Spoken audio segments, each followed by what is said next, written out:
Hello नमस्कार साथियों, स्वागत है आप सबका इंडिया के one of the most leading YouTube channel Gaurav Gyan Dhara पर। साथियों, अपन पढ़ रहे थे वॉइस यानी कि एक्टिव और पैसिव, जिसमें अपन ने दो पार्ट जो है वो अपने कंप्लीट कर दिए थे। जिसमें अपन ने सिंपल जो अफर्मेटिव सेंटेंस थे वो कवर कर लिए थे। इसके अलावा साथियों जो नेगेटिव सेंटेंस थे वो अपन ने कल देख लिए थे। आज उसके आगे अपन देखेंगे साथियों इंट्रोगेटिव सेंटेंसेस के जो प्रश्नवाचक जो वाक्य होते हैं उनका जो है पैसिव किस प्रकार से चेंज होता है।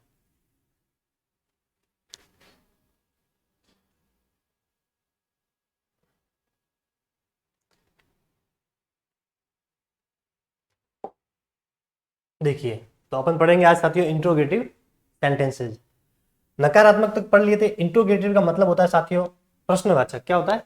प्रश्नवाचक। सेंटेंस का मतलब होता है वाक्य। तो ऐसे वाक्य जिसमें किसी न किसी प्रकार का कोई प्रश्न पूछा जाता है उसे बोलते हैं इंट्रोगेटिव सेंटेंसेज। देखिए, इसका फॉर्मूला है। आपको सिर्फ ये फॉर्मूले जो है जितने भी मैंने लिखवाए हैं वो आप याद कर लेंगे, आपको पैसिव जो है वो रॉन्ग नहीं होगा। देखिए, सबसे पहले मैंने लिखा है यहाँ पे एच वी मतलब हेल्पिंग वर्ब, सहायक क्रिया। सहायक क्रिया वो होती है जो मुख्य जो क्रिया होती है, जो मेन वर्ब जो होती है, ये वाली V3, जो मेन वर्ब जो होती है ये V3, इसकी जो होती है वो मदद करती है, हेल्प करती है, इसीलिए इसे हेल्पिंग वर्ब कहा जाता है। देखिए, तो सबसे पहले आ जाएंगे हेल्पिंग वर्ब, उसके बाद में आ जाएगा साथियों देखिए WH वर्ड। इंट्रोगेटिव प्रश्न है तो जाहिर सी बात है या तो वो शुरू होगा हेल्पिंग वर्ब से, मतलब इज, एम, आर, वॉज, वर, इनसे शुरू होगा, या फिर वो शुरू होगा किसी ना किसी WH वर्ड से। और WH वर्ड से मतलब है साथियों व्हाट, विच, वेयर, व्हेन। ये जो W और H से जो स्टार्ट होते हैं वर्ड्स, इनसे शुरू होगा इंट्रोगेटिव सेंटेंस। तो हेल्पिंग वर्ब से शुरू होगा या शुरू होगा वो WH वर्ड से। देखिए, उसके बाद में सब्जेक्ट आएगा, फिर बी की फॉर्म, फिर V3 मतलब पास्ट पार्टिसिपल वर्ब की थर्ड फॉर्म, क्योंकि पैसिव के लिए अपने को दो चाहिए, एक तो चाहिए बी की फॉर्म और एक चाहिए V3। ये दोनों आ गए मतलब सेंटेंस अपना पैसिव में हो गया। उसके बाद में एक बाय लगाना यहाँ पे प्रेपोजिशन के रूप में, उसके बाद में ऑब्जेक्ट लास्ट में। वैसे ये जो फॉर्मूला है ये सभी इंट्रोगेटिव में लागू नहीं होगा, वो भी मैं आपको बता लेता हूँ कैसे। देखिए, जितने भी सेंटेंस है जो हेल्पिंग वर्ब से शुरू होंगे, या तो इज, एम, आर से, या डू, डज और डिड से जो शुरू होंगे, उनके लिए तो यही फॉर्मूला बैठेगा। सबसे पहले हेल्पिंग वर्ब, फिर सब्जेक्ट, फिर V3, फिर बाय और ऑब्जेक्ट। उस जो जितने भी हेल्पिंग वर्ब से शुरू होंगे इज, एम, आर, वॉज, वर और डू, डज से, उनमें ये जो बी की फॉर्म है बीच में, ये उसमें नहीं आएगी। ये आपको ध्यान रखना, क्योंकि वो सबसे आगे हेल्पिंग वर्ब के रूप में आ जाएगी। लेकिन जितने भी सेंटेंसेस जो है वो WH वर्ड से शुरू होंगे, उनमें जो है, सॉरी, जितने भी सेंटेंस है वो या तो शुरू होंगे किससे, बी मॉडल से। किनसे शुरू होंगे? मॉडल से।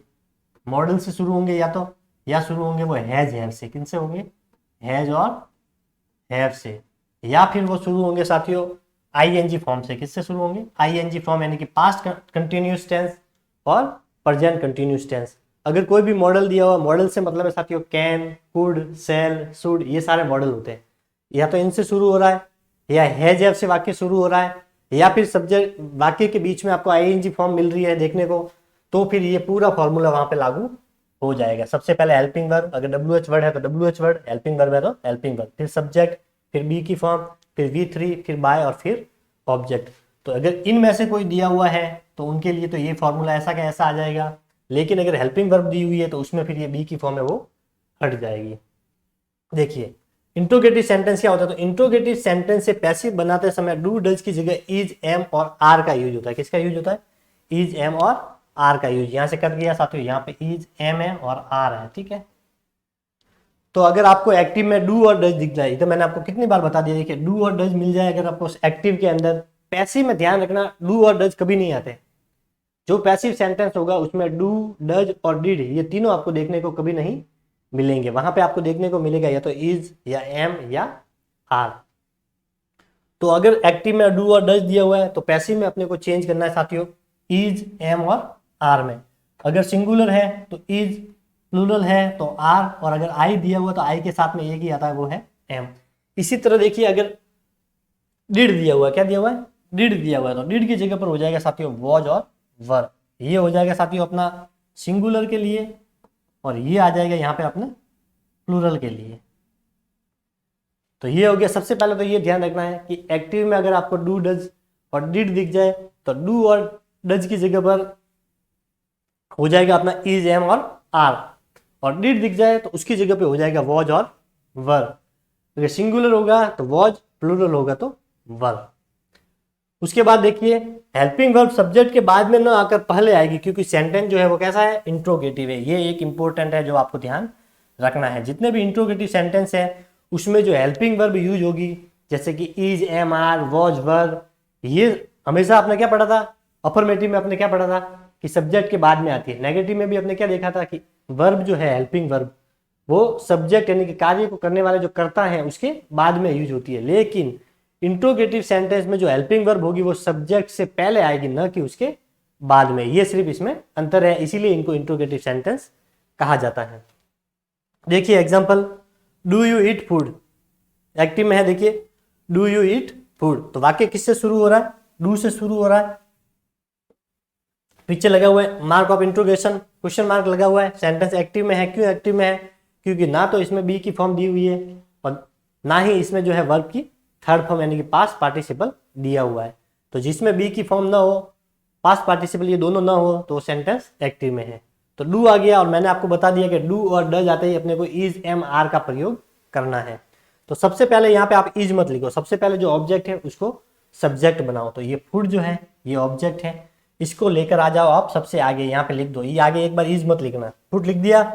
अब आपको देखना कि ये फूड सिंगुलर है या प्लूरल है। तो फूड जो होता है साथियों वो सिंगुलर ही आता है, तो सिंगुलर के साथ में यूज होगा इज, आर, एम में से इज। तो सबसे आगे लिख दो इज, क्योंकि इंट्रोगेटिव में क्या होगा कि हेल्पिंग वर्ब जो होगी वो सब्जेक्ट से पहले आएगी, न कि बाद में। यहाँ पे मैंने लिख रखा है इंट्रोगेटिव में क्या होगा कि हेल्पिंग वर्ब जो होगी वो सब्जेक्ट से पहले आएगी, तो फूड से पहले आ जाएगा इज। उसके बाद में वही देखिए, ये आ गई हेल्पिंग वर्ब, ये आ गया अपना सब्जेक्ट। उसके बाद में देखिए बी की फॉर्म इसमें नहीं आएगी, क्योंकि ये आएगी इनके साथ, मॉडल, हैज, हैव और आईएनजी के साथ। तो फिर आएगी V3 वर्ब की थर्ड फॉर्म, यहाँ पे दी हुई है ईट, तो यहाँ पे हो गया ईटन। उसके बाद वही बाय, और उसके बाद में वही सब्जेक्ट का ऑब्जेक्ट हो जाएगा, तो यू है, इसका वापस यहाँ पे आ जाएगा यू। और यू जो है उसका ऑब्जेक्टिव केस में यू ही रहता है। यहाँ पे अगर आई होता तो अपन यहाँ पे क्या कर देते हैं, मी। वी होता तो अस हो जाता, दे होता तो क्या हो जाता, देम। लेकिन यू जो है उसका सब्जेक्टिव और ऑब्जेक्टिव दोनों में यू ही रहता है। तो ये हो गया। देखिए दूसरा सेंटेंस देखिए, आपका डाउट जो है वो क्लियर हो जाएगा। देखिए did you solve the question, ये एक्टिव में है, इसका पैसिव बनाना है। सबसे पहले वही ऑब्जेक्ट को सब्जेक्ट बनाओ, तो द क्वेश्चन, क्या लिखा हुआ, द क्वेश्चन। इसको लिख दो यहाँ पर, द क्वेश्चन लिख दो, एक बार लिख दिया द क्वेश्चन।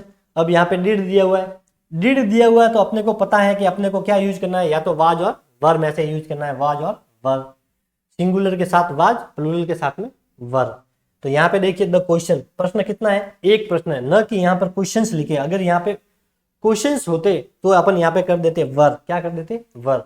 लेकिन द क्वेश्चन एक प्रश्न है, इसीलिए यहाँ पे सिंगुलर के रूप में आ गया आगे वॉज, क्या आ गया, वॉज। ध्यान ये रखना है कि सब्जेक्ट लिखने से पहले आपको जो है हेल्पिंग वर्ब लगानी है, क्योंकि सेंटेंस जो है वो इंट्रोगेटिव है। तो द क्वेश्चन, फिर इसको पहले लिख देना, फिर इसके आगे देख लेना कि इसके अकॉर्डिंग ये वर्ब है कि नहीं है। ये जो वर्ब है हेल्पिंग वर्ब, ये सब्जेक्ट के अकॉर्डिंग आएगी। तो द क्वेश्चन ये आ गया वॉज। फिर अपने को लगानी है, देखिए सॉल्व वर्ब है, इसकी थर्ड फॉर्म सॉल्व की हो जाएगी सॉल्व्ड, ये हो गई V3। तो ये आ गई अपनी बी की फॉर्म, और ये आ गई अपनी वर्ब की थर्ड फॉर्म, मतलब सेंटेंस जो है वो पैसिव में चेंज हो गया। लास्ट में तो अपने को पता ही है, सीधा बाय लिख दो, और यू लिखा हुआ है, यू का वैसा यू, ये हो गया अपना पैसिव। सेंटेंस क्या था, did you solve the question, तो क्या हो जाएगा, was the question solved by you. देखिए उपरोक्त जो वाक्य, यानी कि ये दोनों जो वाक्य हैं इनके बारे में देखिए। उपरोक्त वाक्यों में डू व डिड की जगह क्रमशः इज व वाज का प्रयोग किया गया है, क्योंकि यहाँ पे देखिए डू था और यहाँ पे फूड था, इसीलिए इसके अकॉर्डिंग यहाँ पे इज आ गया। अगर यहाँ पे मैं मान लूं कि यहाँ पे क्वेश्चंस कर दूं मैं यहाँ पर, तो यहाँ पर क्या हो जाता, तो यहाँ पर वाज ना आकर के यहाँ पे क्या आता, फिर वर आता, क्या आता, वर, क्योंकि ये क्या हो गया, सब्जेक्ट प्लूरल हो गया। यही आपको मोटे रूप में ध्यान रखना है। देखिए एक एग्जांपल है, वो तो थे साथियों, देखिए डू डज से शुरू होने वाले यानी कि हेल्पिंग वर्ब से शुरू होने वाले इंट्रोगेटिव प्रश्न। अब है WH वर्ड वाले, कौन से हैं, WH वर्ड से शुरू होने वाले interrogative sentences. Why do you eat food, तो सबसे पहले तो आपको ध्यान रखना है कि जो हेल्पिंग वर्ब से शुरू होगा तो भी हेल्पिंग वर्ब आगे आएगी सब्जेक्ट से पहले, लेकिन अगर WH वर्ड से शुरू होगा तो सबसे पहले WH वर्ड आएगा, उसके बाद में हेल्पिंग वर्ब आएगी। क्या आएगी? सबसे पहले जो भी WH वर्ड दिया हुआ वो वैसा का वैसा आ जाएगा, और उसके बाद में जो टेंस है उसके अकॉर्डिंग हेल्पिंग वर्ब आ जाएगी। देखिए, why do you eat food, तो सबसे पहले तो WH वर्ड जो दिया हुआ है वाई, क्या दिया हुआ है यहाँ पर? वाई, तो ये आ गया यहाँ पर वाई, ऐसा का ऐसा लिख दिया।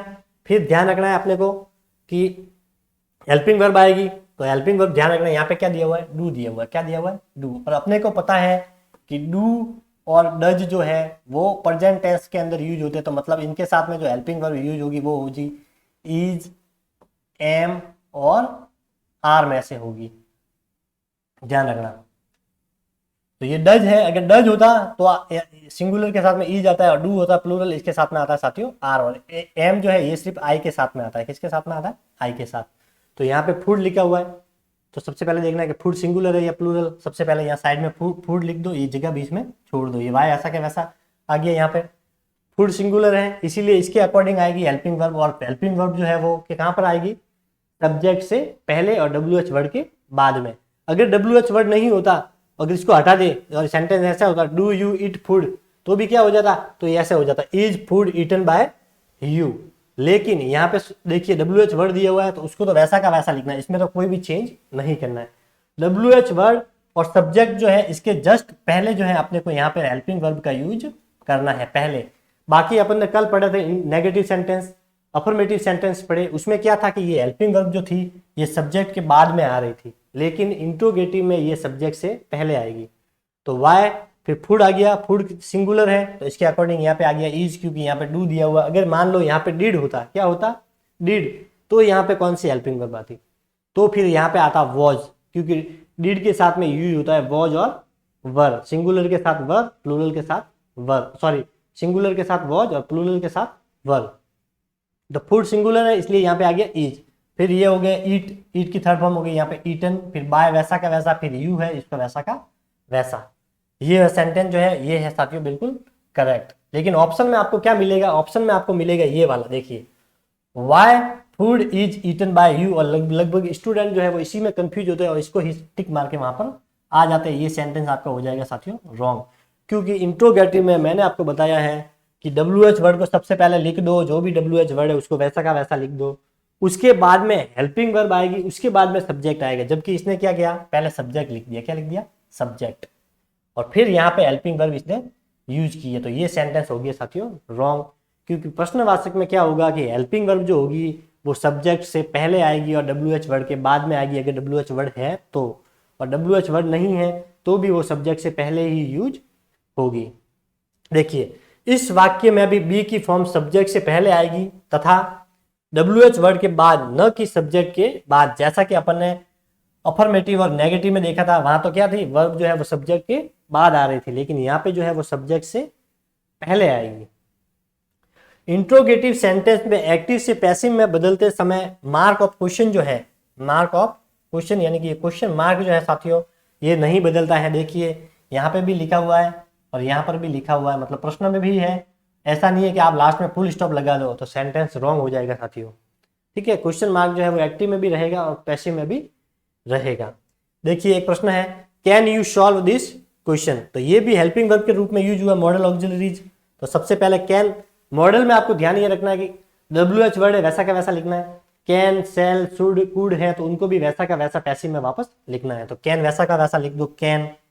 फिर वही देखिए this question be solved by you. सबसे पहले देखिए ऑब्जेक्ट दिया हुआ है यहाँ पे दिस क्वेश्चन, तो यहाँ पे आ गया दिस क्वेश्चन। फिर देखिए कैन है तो कैन के साथ में बी की फॉर्म क्या आती है, मैंने आपको बताई हुई है कि कैन जितने भी मॉडल है उनके साथ में जो बी की फॉर्म यूज होती है वो होती है बी। तो कैन दिस क्वेश्चन बी, फिर देखिए सॉल्व दिया हुआ है इसकी थर्ड फॉर्म हो गई सॉल्व्ड, फिर बाय और फिर यू। अब आप बोलोगे कि यहाँ पे द क्वेश्चन है इसके आगे हेल्पिंग वर्ब कहाँ गई, तो ध्यान रखना है ये जो कैन लिखा हुआ है ये खुद हेल्पिंग वर्ब का ही काम कर रहा है। तो ये सब्जेक्ट हो गया और सब्जेक्ट से पहले क्या आ गई अपनी हेल्पिंग वर्ब। तो ये कैन मॉडल जो है मॉडल ऑक्सिलरी इसीलिए बोलते हैं क्योंकि वो सहायक क्रिया हेल्पिंग वर्ब का ही काम करती है। तो ये हो गई हेल्पिंग वर्ब। ये हो गया दिस क्वेश्चन सब्जेक्ट, फिर बी, फिर सॉल्व्ड बाय यू। तो सबसे पहले इंट्रोगेटिव में ध्यान अपने को ये रखना है कि अगर हेल्पिंग वर्ब दी हुई है तो वो सबसे पहले आएगी, और अगर WH वर्ड दिया हुआ तो वो WH वर्ड सबसे पहले आएगा। यहाँ पे सब ध्यान बस यही रखना है कि सब्जेक्ट से पहले इनको यूज करना है, न कि सब्जेक्ट के बाद। बाकी फॉर्मूला वैसा का वैसा रहेगा। देखिए यहाँ कैन के तुरंत बाद बी नहीं आएगा, बल्कि बी का जो यूज है वो सब्जेक्ट के बाद में होगा। यहाँ पे देखिए can this question be solved by you होगा। अगर आपने इसको ऐसे लिख दिया कैन बी दिस क्वेश्चन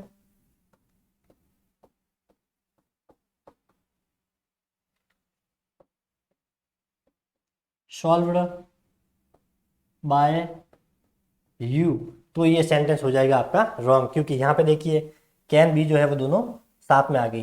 ध्यान अपने को ये रखना है कि अगर मॉडल ऑक्सिलरीज जो है कौन सी है, मॉडल ऑक्सिलरीज में क्या यूज होता है, कैन बी, सेल बी। तो यहाँ पे क्या होगा, कैन पहले आएगा, फिर सब्जेक्ट आएगा और फिर बी आएगा। इसी तरह अगर हैज हैव दिया हुआ है तो उसमें भी हैज पहले आएगा, फिर सब्जेक्ट आएगा, उसके बाद में बीन आएगा। इसका आपको ध्यान रखना है, वो आगे मैंने ले रखे हैं। देखिए कैसे, ये रहा देखिए मॉडल्स आपको पता ही है कौन कौन से होते हैं। मॉडल्स होते हैं साथियों कैन, कुड, सेल, शुड, ये मॉडल्स होते हैं जिसमें कैन शामिल है, सेल, शुड, वुड, ये सब मॉडल्स होते हैं। ठीक है, तो मॉडल्स दिए हुए हैं, हैज बीन दिया हुआ है, हैव बीन दिया हुआ है, या हैड बीन दिया हुआ है। का यूज इंट्रोगेटिव में पैसिव, यहाँ पे पैसिव है।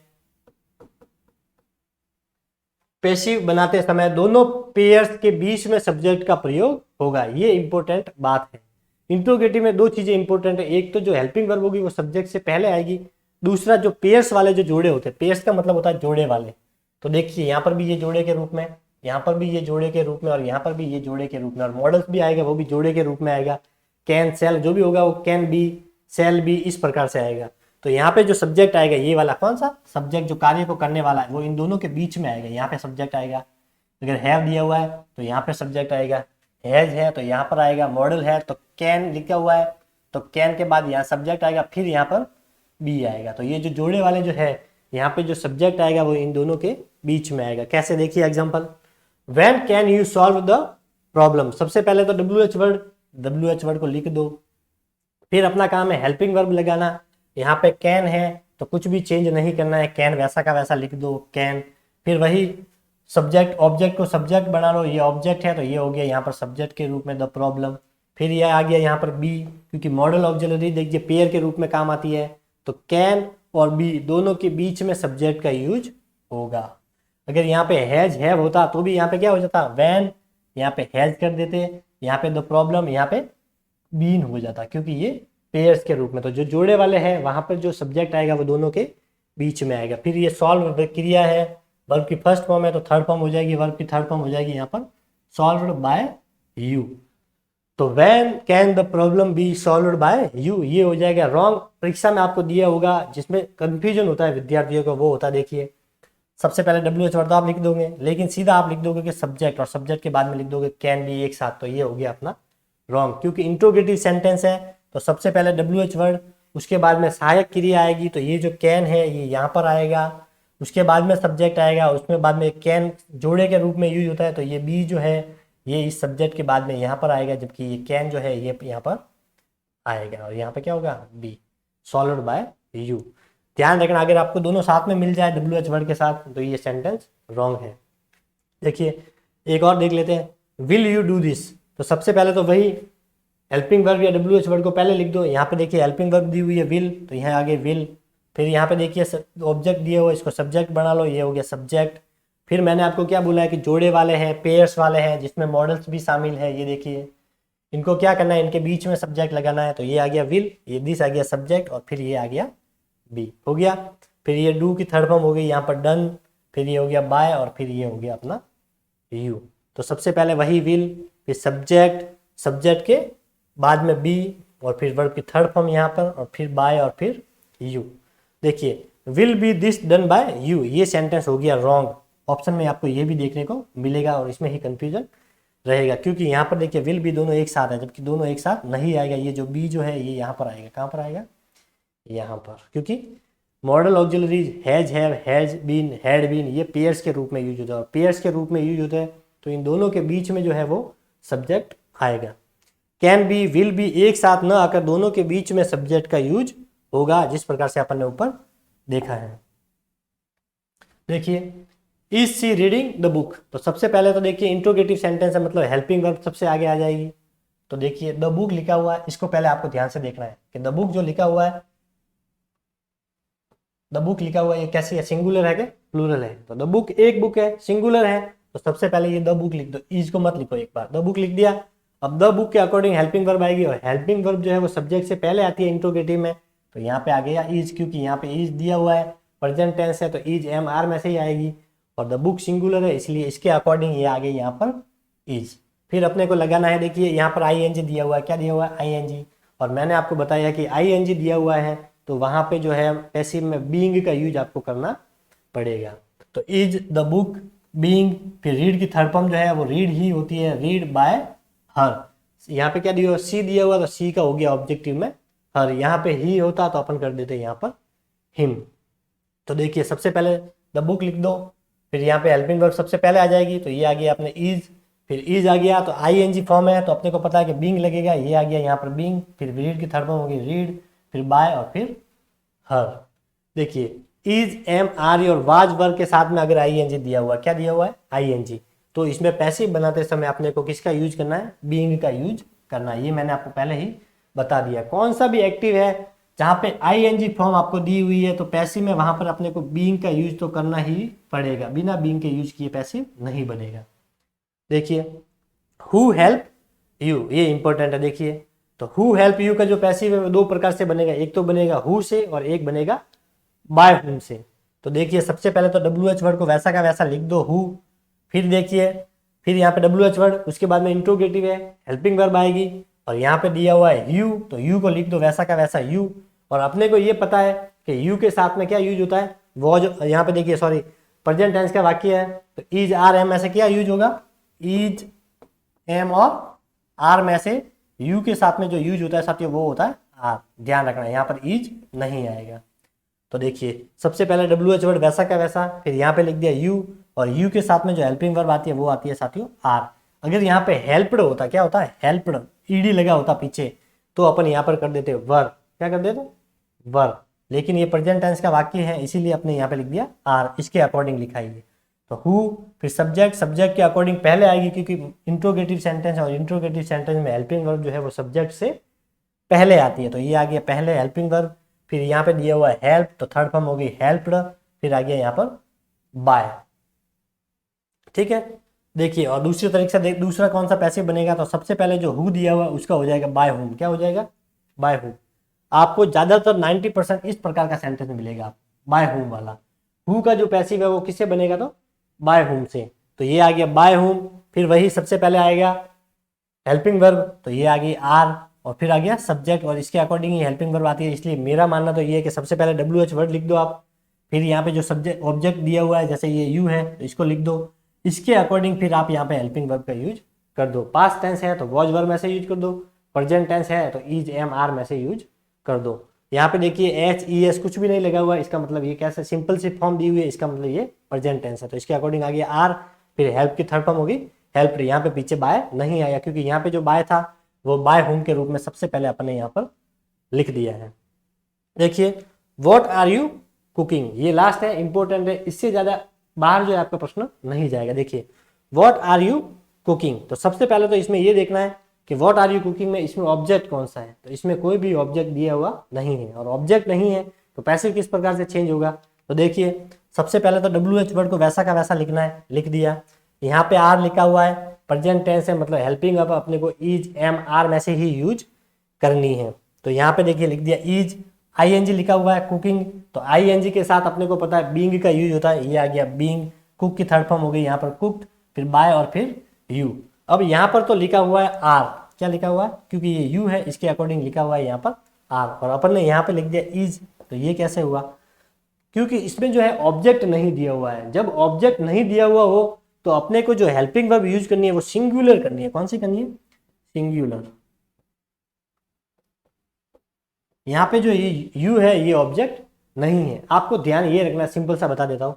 जो भी प्रश्न वॉट से स्टार्ट हो रहा है और पीछे आई एन जी दिया हुआ, क्या दिया हुआ है आई एन जी, स्टार्ट हो रहा है वॉट से, पीछे आईएनजी दिया हुआ है, तो वहां पे जो आपको हेल्पिंग वर्ब यूज करनी है वो सिंगुलर करनी है। चाहे यहाँ पर आपको प्लूरल हेल्पिंग वर्ब देखने को मिल जाए, आर मिल जाए, वर मिल जाए, उससे अपने को कोई मतलब नहीं है। वॉट से शुरू हो रहा है, पीछे आईएनजी दिया हुआ है, तो यहाँ पे जो हेल्पिंग वर्ब होगी वो सिंगुलर ही यूज होगी। किसको? इस प्रकार के वाक्य में ऑब्जेक्ट नहीं होता। तो ये प्रेजेंट टेंस का वाक्य इसलिए इज लिख दिया। अगर बाय द वे यहाँ पर वर होता तो अपन यहाँ पे कर देते वॉज, और आईएनजी है तो बीइंग आ गया, फिर कुक्ड, फिर बाय और फिर यू। तो देखिए वॉट वाले वाक्यों में ऑब्जेक्ट मेंशन नहीं है, ये जो सेंटेंस है इसमें ऑब्जेक्ट दिया हुआ नहीं है। तथा एक्टिव में बी की फॉर्म प्लूरल आर दी हुई है। देखिए एक्टिव जो है इसमें प्लूरल फॉर्म दी हुई है आर। ऑब्जेक्ट न होने के कारण हम पैसिव में भी बी की सिंगुलर फॉर्म का यूज करते हैं, और ऑब्जेक्ट नहीं है इसीलिए हमने पैसिव में यहाँ पे कौन सी फॉर्म यूज की है? इज की। आपको ये सब ध्यान में नहीं रखना, आपको तो सिर्फ ये याद रखना है कि जो भी वॉट से शुरू हो रहा है, पीछे आईएनजी दिया हुआ है, किससे शुरू हो रहा है? वॉट से, और पीछे आईएनजी, तो अपने को जो हेल्पिंग वर्ब यूज करनी है वो सिंगुलर करनी है। सिंगुलर का मतलब है या तो आएगा वहां पर इज, या आएगा वहां पर ज्यादातर केस में वॉज। ठीक है, तो प्रेजेंट टेंस में होगा तो इज लगा दो, ये प्रेजेंट में था आर इसीलिए इज। अगर यहाँ पे वॉज वर्ब में से कुछ होता तो अपन यहाँ पे लगा देते वॉज। आई होप को आपको यहाँ तक जो है पूरा समझ में आ गया होगा। देखिए ये इंट्रोगेटिव सेंटेंस थे वो लगभग अपने कंप्लीट हो चुके हैं। अब बचे हैं साथियों इंपेरेटिव सेंटेंसेज, वो अपन देखेंगे कल। लेकिन उससे पहले मैं आपको ये बताना चाहूंगा कि 4 ऐसे टेंस है जिनका पैसिव नहीं बनता है, वो सिर्फ मैं आपको बता रहता हूँ क्योंकि कभी कभी थियोरेटिकल क्वेश्चन भी जो है वो पूछ लेती है आरपीएससी। तो कौन कौन से जो 4 टेंस है जिनका जो है पैसिव नहीं बनता है, तो वो है साथियों, पहला जो टेंस है वो है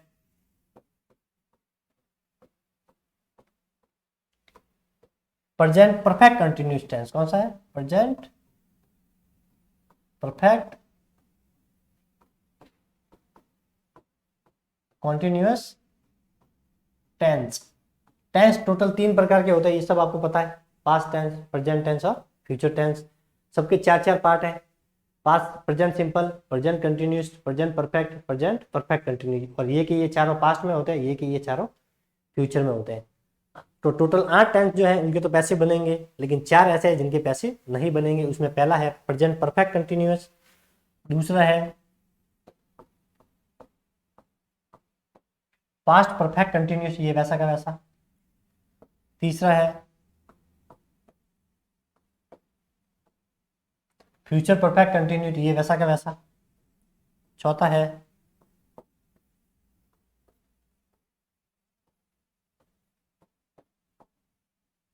फ्यूचर कंटिन्यूस। तो ये 4 टेंस ऐसे हैं जिनके पैसिव जो है वो नहीं बनते हैं। देखिए आपको ध्यान रखना कि परफेक्ट कंटिन्यूस के तीनों, मतलब present perfect continuous, past perfect continuous और फ्यूचर परफेक्ट कंटिन्यूस, 3, और इसके अलावा एक याद रखना आपको फ्यूचर कंटिन्यूस। ये 4 ऐसे टेंस है जिनका जो है पैसिव चेंज नहीं होता है। एक आपको चीज मैं और बता देता हूँ, यहाँ पर इंपॉर्टेंट लगी मेरे को थोड़ी सी।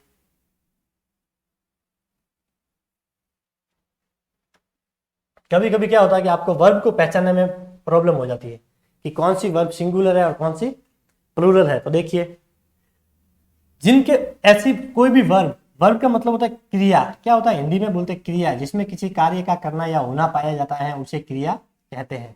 जैसे खाना, पीना, सोना, रोना, धोना, ये सब क्रिया होती है। तो वर्ब को कैसे पहचाननी है कि ये सिंगुलर है या प्लूरल है? तो देखिए जिसके भी पीछे एस लगा हुआ है, क्या लगा हुआ है? एस। जिसके भी पीछे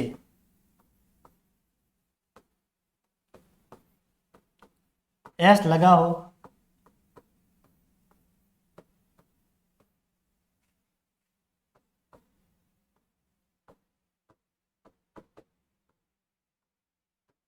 वह सिंगुलर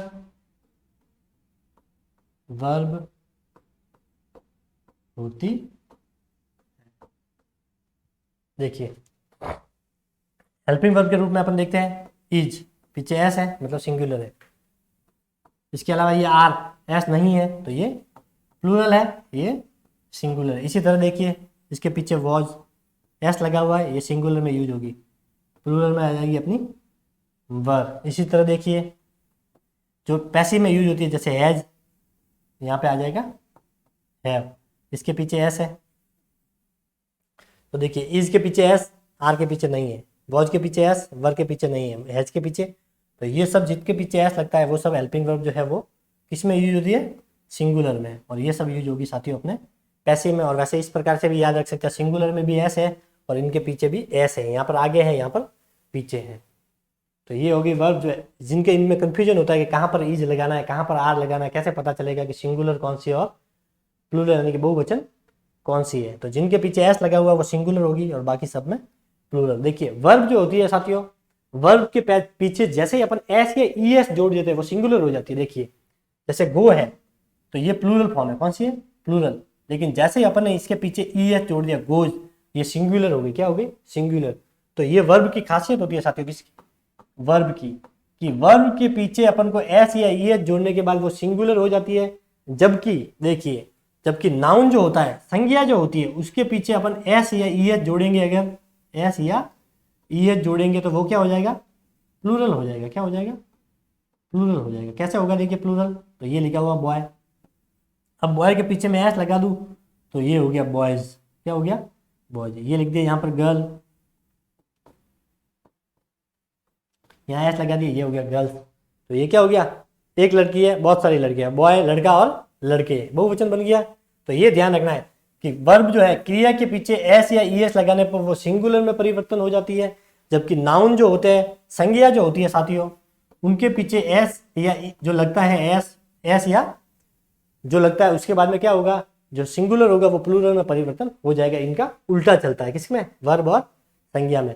वर्ब में तो क्या होता है, एस और ई एस लगने के बाद सिंगुलर में परिवर्तन हो जाता है, लेकिन नाउन में जैसे ही अपन ने एस लगा दिया तो वो क्या हो जाएगा, प्लूरल में परिवर्तन हो जाएगा। Thank you, have a good day.